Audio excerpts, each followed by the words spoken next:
Chapter 1. It was ingenious.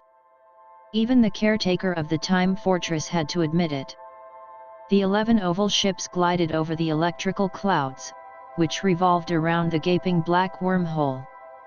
The vessels were using the natural electromagnetic currents to propel themselves forward. It was risky, but it gave them the advantage of a quicker route to the fortress. The caretaker readied the defenses of the fortress. The first line was formed by the Argonauts. They were 12 feet tall. The colossal figures levitated and they were legless. Their arms were cannons and all were pointed at the white ships. The second line consisted of the pit fighters. They were 6 feet in height and bulky. Their faces were severe and hard. They had blades for arms. The shadow vipers were the lasts of the defenses. They were quiet predators, stalking from the dark regions of the dimly lit fortress. These monsters were capable of devouring a full-grown man.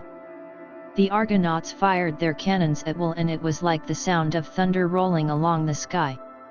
Miraculously, the ships passed unscathed through the amber explosions. Then without mercy, the ships torpedoed into the Argonauts, tossing limbs and heads in different directions. The ships slowed and skidded onto the fortress grounds, until they halted. Doorways appeared on the ships and suddenly soldiers stormed out of them. The pit fighters charged into the intruders, swinging their blades furiously. "Follow me," shouted Ajax, the leader of the soldiers. He was constructed from celestial technology and magic like the rest of his soldiers. Ajax led the charge through the pit fighters. He parried with the side shield that shot out his left forearm. And he attacked with the blade that slid out of the top of the right hand. The soldiers showed their tenacity with robust fighting. Eventually, they were within the fortress and in the sights of the coiled shadow vipers. "Their massive sizes will be their undoing," thought Ajax, while he released an energy blast from the blade. The shadow vipers were too heavy to dodge the energy blast, thus they were decimated in the explosion. The soldiers followed their leader's means of attack. Therefore, a crescendo of explosions seized the fortress. Ajax, guided by his instruments, went to the second level, and he found the caretaker merging into time via a portal mirror. Ajax cursed, since he was unable to finish off the caretaker. Therefore, the warrior returned to the battle with the shadow vipers and he saw to it that all the creatures were finally vanquished. After an hour, Ajax returned to the ships to celebrate the victory. But his second-in-command had bad news. "His ship is not here," said the second-in-command. "What?" said Ajax. Indeed, he realized that there were only 11 ships. "How could this have happened?" inquired Ajax in rage. "There must have been an accident coming out of the vortex," suggested the second-in-command. "Then he could be anywhere," conceded Ajax. "Set a perimeter, clean up the mess and stay vigilant. I'm going inside to think about our next move." "Where could Berbatov be?" he muttered. "Wakanda, I can't remember what exactly happened, but my gut feeling is that there was more to the incident," Shuri had admitted to Storm. As Ororo glided on the thermal wind currents, she thought about the meeting with her sister-in-law. "I was correct," thought the Wind Rider, since she had concluded that the report Shuri had submitted did not match up to the facts gathered by an independent inquiry. Ororo mentally went over the mission, where Shuri responded to a Wakandan aid worker who had discovered a seemingly alien craft. However, a terrorist group was also after the ship and Shuri had to stop them. Ororo reached for her kimoyo that was on her belt. She dialed her X-Men friend Jamie Madrox aka Multiple Man. There was still no answer from him. He had called her 5 hours ago, but got cut off. Since then Ororo had been trying to reach him. From the tone of Madrox's voice it sounded like he was in trouble. Ororo landed gracefully in the courtyard of her home. Her white eyes turned to a blue hue. She was 5'11" and slender. Her mutant ability to manipulate elemental energy meant that she sensed a change in the time-space continuum upstairs as she entered the house. Probably T'Challa teleporting home, she thought. The Black Panther's sword had twin time-space computers that allowed him teleportation and time travel. "Honey, I'm coming down," said T'Challa over the house's audio system. "All right," said Ororo. "He must have picked up my scent," she thought, while reflecting on one of T'Challa's hypersenses. He came down and met her in the living room. T'Challa was 6 foot and sleek-muscled. They kissed and embraced each other. Then they got down to speaking about their respective meetings. "Shuri has been meditating over the issue. She didn't tell us anything, because she was not sure at the time," said Ororo. "We should do a follow-up investigation of this incident." "I agree," said T'Challa. "But don't expect Shuri to join. A bunch of bad guys are dead, there is nothing more to it that concerns me in this issue," was what she said to me. "We don't know the full details," commented a disappointed T'Challa. "And how did the talk with Enzi go?" inquired Ororo. "She did complete the God particle equation and it was the new boy that duped her into doing it." "Well, that is actually surprising. How old is he?" 17, answered T'Challa. "He's just a year older than her," commented Ororo. "There might be more teens that the renegade scientists recruited. I told her not to do anything about it and to carry on as normal with him and that we'll handle the situation," said T'Challa. "And you're right that there may be more like him. Okay. We'll solve the Berbatov mystery and then deal with Enzi's friend," said Ororo. "Perfect," said T'Challa.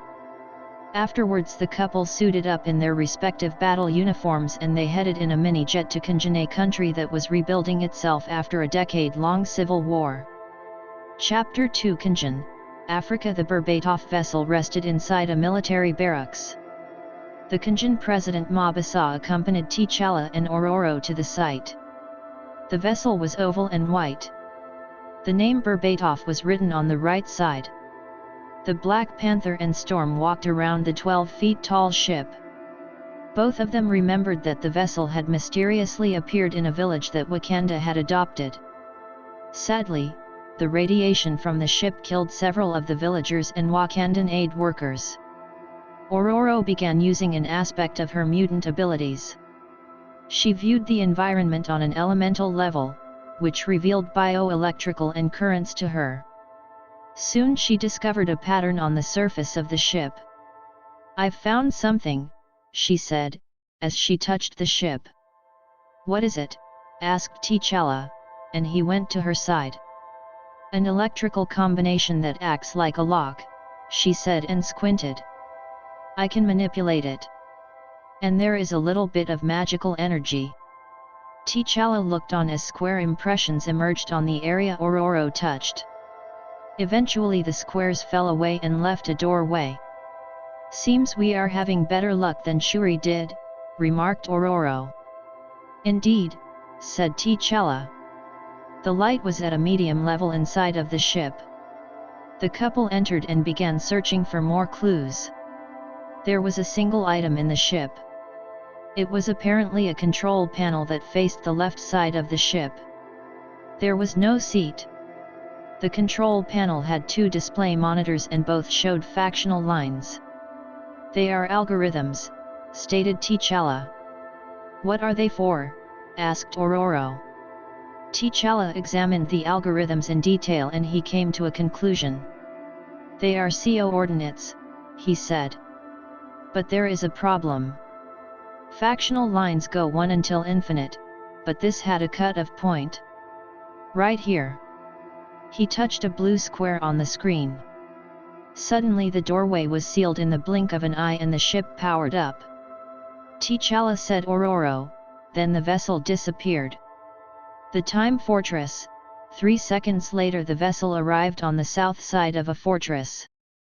Then the doorway opened again.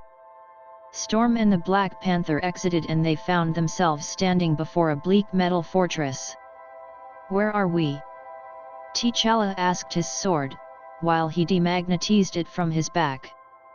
The two gold panther seals on the both sides of the hilt glowed, and then the time-space computers responded, "We don't know." "Well, can you at least teleport us back to Earth?" inquired T'Challa. "We're not sure. There is something odd about the time-space configurations," replied the computers.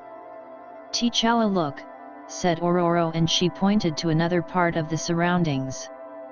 There were 8 vortexes adjacent to the fortress. The black holes at the centers swallowed up the sparks of lightning that were born at the ends of the vortexes. "This is where the ship came from," suggested T'Challa. "Now we have to find out who was the pilot and what exactly is this place," Ororo said. "And what happened to Shuri?" added T'Challa. Afterwards the couple explored the fortress. Ororo flew to the highest columns while T'Challa went along the Gothic corridors. They used their kimoyos to communicate with each other. "There are people here," said T'Challa, sniffing the air. An energy blast crossed the path of Ororo. "They are hostile," commented the Wind Rider. Then she poured plasma energy from her hands into the direction the attack emanated from. Chapter 3 Ajax had ordered his troops to fall back when T'Challa and Ororo had emerged from the ship. Then he told the soldiers to keep the Black Panther and Storm busy while he checked the ship for Berbatov. The soldiers formed a circle around T'Challa and Ororo and they launched an attack.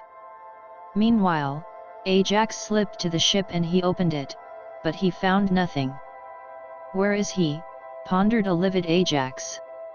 Then he headed for the Black Panther and Storm to get answers as to why they were in the ship and where they came from. Ajax was surprised at the electromagnetic storm that was raging inside of the fortress. Hurricane winds blew through the hallways. His soldiers were caught in tornadoes and they were thrown around like litter.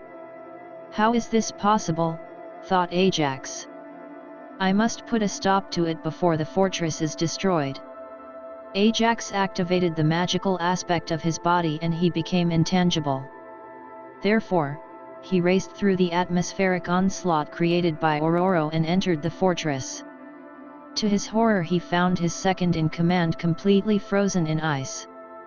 The temperature was so severe that the second-in-command's processor was inactive. "No," uttered Ajax. Mist appeared on the floors and then it rose to blanket all the rooms. Through the haze, Ajax heard the pain in his soldiers' voices, and above that was the angered voice of a woman. She was authoritative, bitter, and poetic.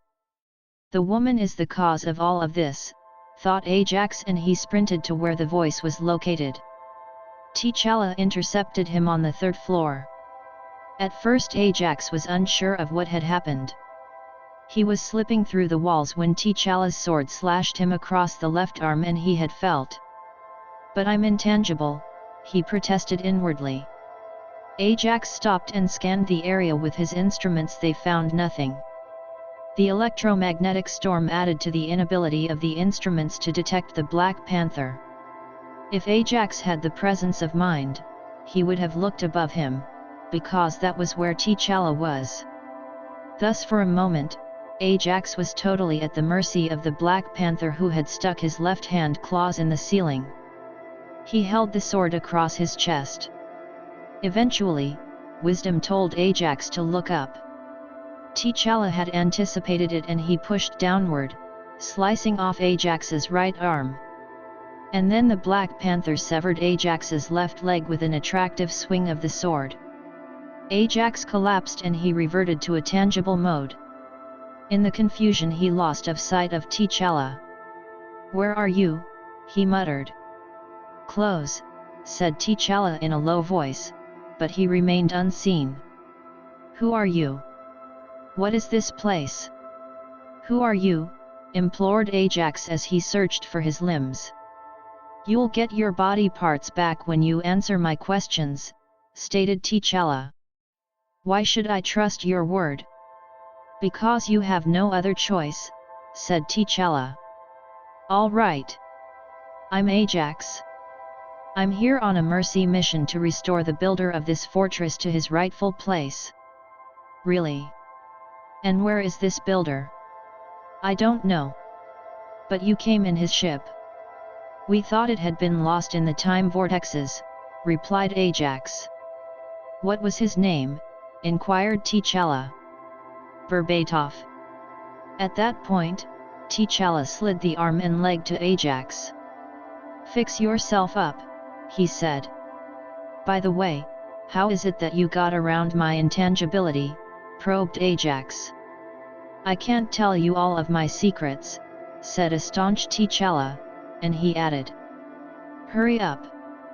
I may have spared you, but you still have to go through my wife. Chapter 4. Aurora listened attentively before she gave her judgment on Ajax's case. He stated that Berbatov had hired him and his soldiers to take back the Time Fortress. What was in it for you? Asked Aurora with her arms crossed and hovering above the captive. Nothing. We were doing it out of goodwill, explained Ajax. You expect me to believe that? Quizzed Storm.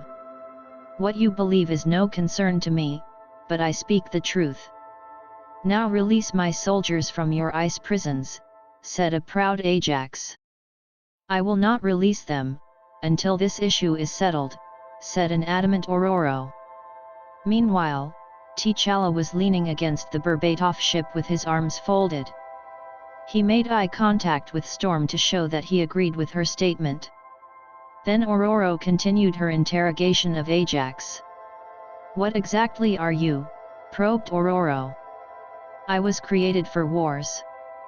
But I overthrew my makers and have been a freelancer ever since with my soldiers, replied Ajax. Now, how are we going to resolve this issue? I made a promise to Berbatov and I intend to keep it. Describe him, said Aurora. He is a glowing humanoid, about your height and very gentle, said Ajax. Aurora retraced the Berbatov incident report that Shuri had prepared and it didn't mention anyone who matched the description. Can we really trust him? Aurora contemplated. How did you find the ship? Asked Ajax. For a moment, Aurora was against divulging he information, but she relented when her instincts told her it was all right. It had crashed on Earth, revealed Aurora. Then take me to the crash site. Maybe Berbatov might still be there, insisted Ajax. Storm took a few seconds to reach a decision. All right, she finally said. But if you betray us... She left the rest to Ajax's imagination. He understood and then he turned to T'Challa. I'll need to pilot the ship, said Ajax. Of course, said T'Challa as he unfolded his arms. After 5 minutes, Ajax was at the controls and scanning the navigation monitors. He pinpointed the exact coordinates where the ship had crashed. He told this to his captors. It should be safe to go there. The area is still sealed off, stated Aurora. Terrific, said Ajax, and then he touched the screen. Thereafter the door closed and the ship disappeared. Tell me something. Who discovered the ship? Asked Ajax. One of our aid workers, responded Aurora. Then I will have to speak with him, said Ajax. That will not be possible, said Aurora. Why? Asked Ajax. Because he is dead, Aurora answered bluntly. From what? Ajax inquired. Radiation poisoning, but the autopsy indicated that he should have died a week before when he encountered the ship, explained Aurora. If your story is true, then maybe Berbatov had something to do with it. My story is true, iterated Ajax. We'll see, said Aurora with finality. Chapter 5. As Aurora had predicted, the field was still sealed off by the Kenjin military. T'Challa hastily used his Kimoyo to contact the president, so he could convey their status. Ajax took the time to observe the strange surroundings. The ground still had the deep impression made when the ship had first skidded onto it.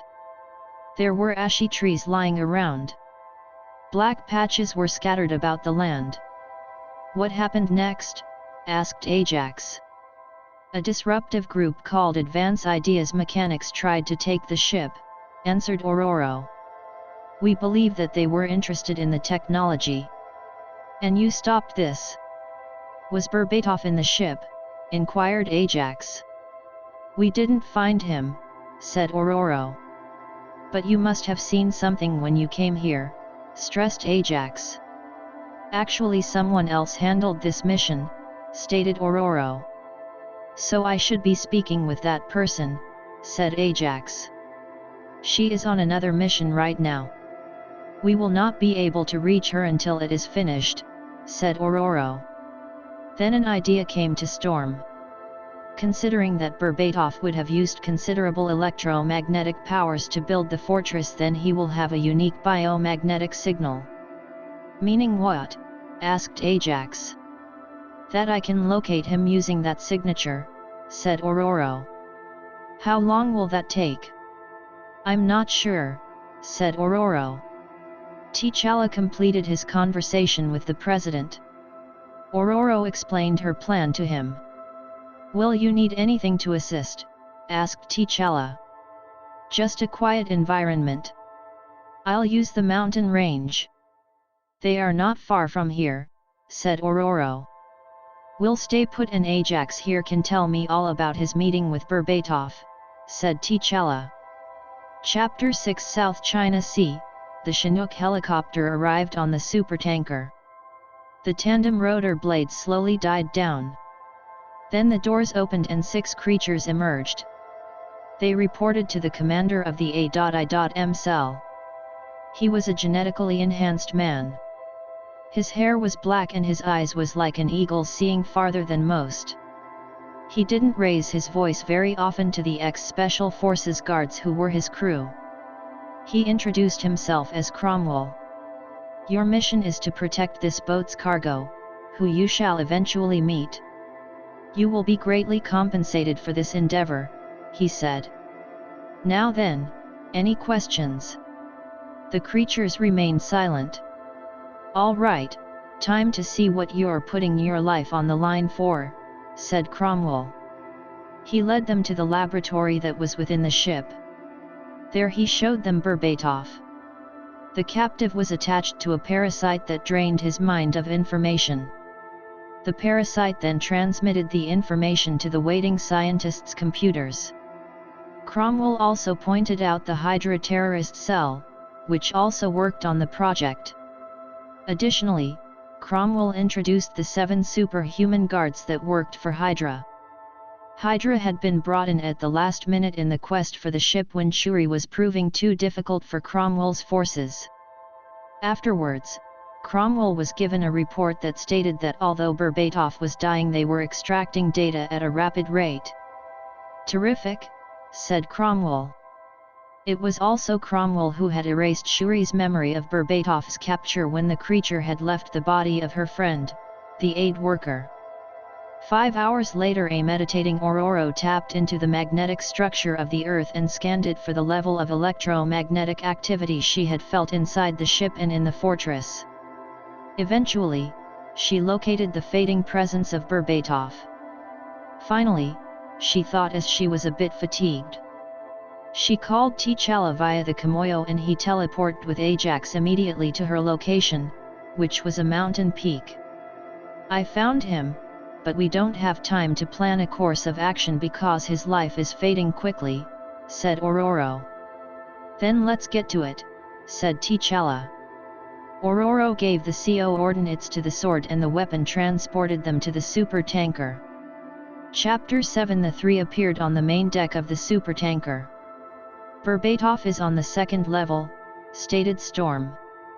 She promptly burnt through the deck with plasma energy and then flew down. T'Challa and Ajax leapt into the opening. Meanwhile, Cromwell ordered the evacuation of the ship. Therefore, all the personnel headed to the various teleportation pads in the ship's interior. One of the Hydra officers asked him about the action. "We have already obtained the information. There is no need for capture or causalities on our side," Cromwell said calmly. The officer had to agree with the statement. "Nevertheless, we will activate the self-destruction of the ship," said Cromwell. In a systematic and efficient manner the respective cells had left the ship by the time Storm, the Black Panther and Ajax came upon Berbatov. Even the parasite had been removed from the creature. Still, T'Challa had captured most of the ringleader's scents and he stored them in his memory. Ajax lifted Berbatov and rested him on his shoulders. "Stay close," said T'Challa, "I'm teleporting us back to his ship." A golden light encompassed the group and they vanished just as the supertanker exploded into an inferno. When they arrived, Ajax suggested that they head for the Time Fortress. T'Challa and Ororo complied with the request. Ajax's assumption was correct. For the moment the group emerged in the Time Fortress, Berbatov life force showed improvement. He was taken into the center of the Time Fortress for him to rest. After a minute he began to speak. He thanked Ajax for coming to his rescue and the soldier introduced T'Challa and Ororo. Then Berbatov had a question. "Where is Shuri?" he asked weakly. "She isn't here," said T'Challa. "How did you meet her?" "I inhabited the person I found outside of my ship. He was already gone. Shuri found me. Then those people came," said Berbatov tiredly. "She knew who you were?" inquired Ororo. "No, I think she was beginning to suspect though.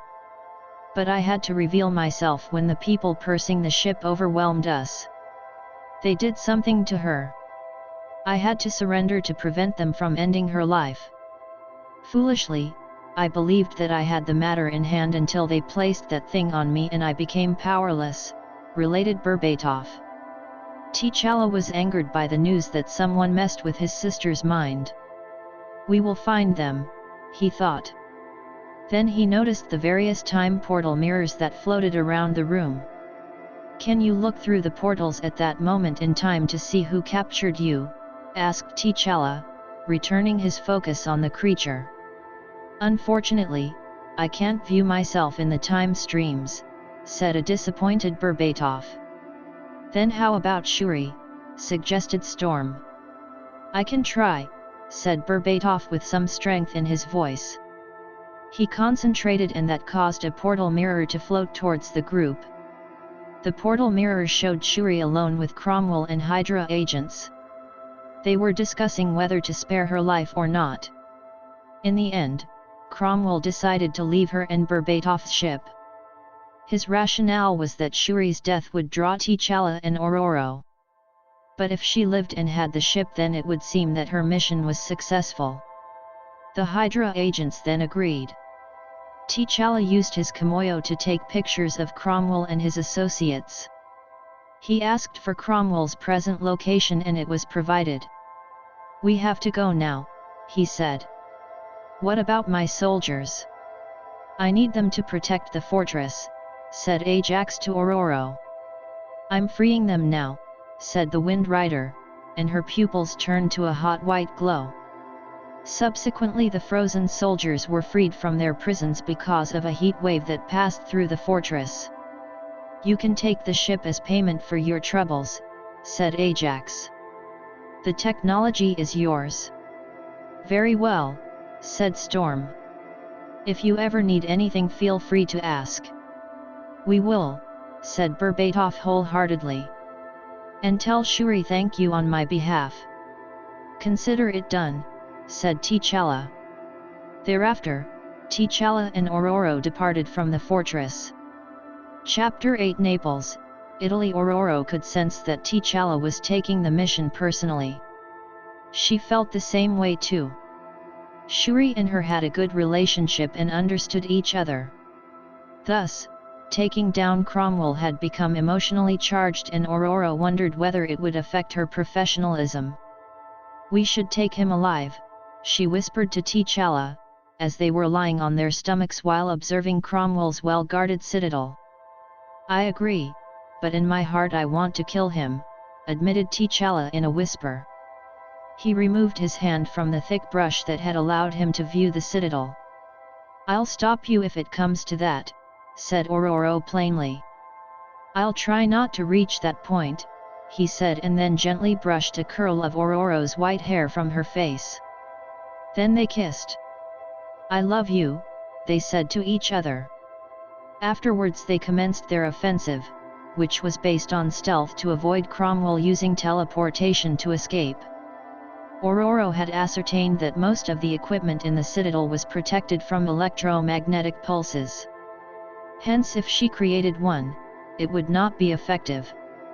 Therefore, T'Challa and Ororo used their command of stealth movements to near the citadel. Deep inside the building, Cromwell was processing the data retrieved from Berbatov's mind and body. "I was correct in trading the ship for the creature," thought a vain Cromwell, and he continued. "This knowledge of time-space mechanics is more important than that scrap metal." Moreover, he saw an opportunity to sell some of the findings, since various world governments and private foundations would be interested. Occasionally, Cromwell glanced at the security hologram. His 6 superhuman guards were outside of his office. What was unique about the guards was that they combined to form another creature. Meanwhile, T'Challa and Ororo had slipped undetected onto the compound. The Black Panther then came upon Cromwell's scent. Ororo found a ventilation shaft and they entered it. A few minutes later, the couple was inside the citadel. T'Challa decided that a risk should be taken. "I can estimate Cromwell's location by scent and have the sword teleport us there," he whispered. "All right," whispered Ororo. T'Challa did it and the couple was accurately sent into Cromwell's office. The commander jumped out of his seat due to the intrusion. Then he smartly activated the panic switch on his sleeve, which alerted the 6 guards. Afterwards, he turned to the teleportation platform that was in the corner. The Black Panther leapt at Cromwell and captured him. Simultaneously the guards entered and Ororo was the first person who they saw. They recognized her as the leader of Wakanda, hence they knew she was a powerful mutant. Therefore, the guards merged with each other, and they transformed into a 15 feet tall beast that had 4 arms. The height of the room couldn't contain the creature, hence the roof collapsed. Storm manipulated a blast of air pressure to deflect the falling debris. Yet, Ororo was more concerned that T'Challa would hopefully keep his promise not to use deadly force. She heard him and Cromwell fighting in the background. "Just keep your self-control, honey," she thought. Storm summoned a sphere of plasma energy between her palms and then she fired it at the beast. However, the creature absorbed the blast and it released energy rays from its hands. Ororo quickly flew upward to avoid the hot rays. The creature's nature reminded her of the mutant bishop who absorbed energy and redirected it.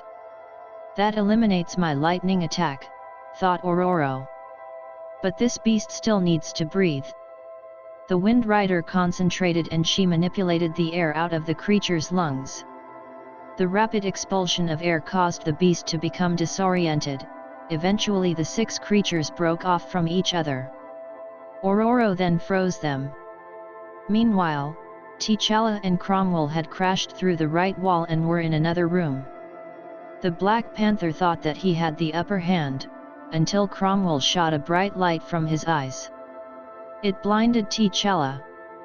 Cromwell used the opportunity to break free from T'Challa's hold.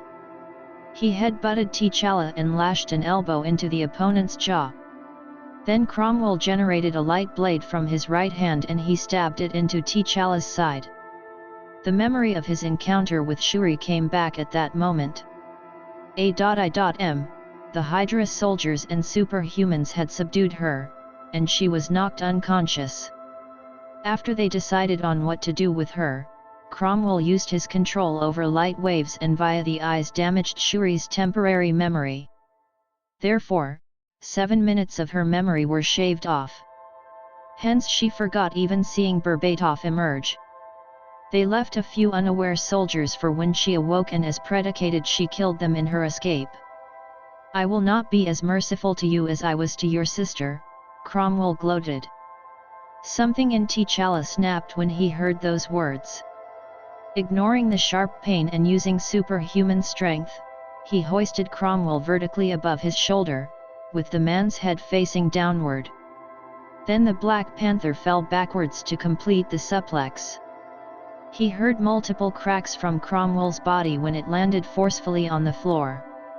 T'Challa got to his knees, then going by memory he found Cromwell's neck, and the Black Panther applied pressure with his fingers to a vital point. Cromwell became paralyzed. Afterwards, T'Challa regained his composure. "If you had killed her, then you would not even be breathing right now," said T'Challa. He was still blind, but his hearing and smell told him that Aurora was approaching. "Are you all right?" she asked. "I can't see." "Hopefully it may only be temporary," he replied calmly. As the adrenaline waned he could feel his eyes burning. "I already called Maria Hill. The S.H.I.E.L.D. hell should be here shortly," said Storm. "Then our work here is done.